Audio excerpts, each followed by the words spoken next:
Hey, Redneck Gen X coming at you. Sitting out here trying this again.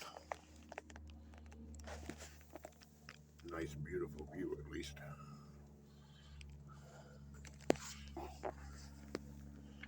Got the 0270 with a 3 to 12 by 50 infrared scope on it, bipod. I love that gun. It was a gift from my uncle before he passed away, a few years before he passed away. Yeah, I love that gun.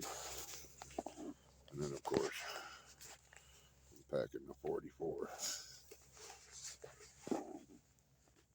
Yeah, look at this view.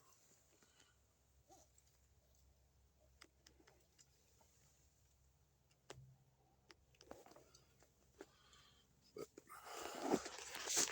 so yeah, hopefully something comes up. If not, that's why it's called hunting and not getting.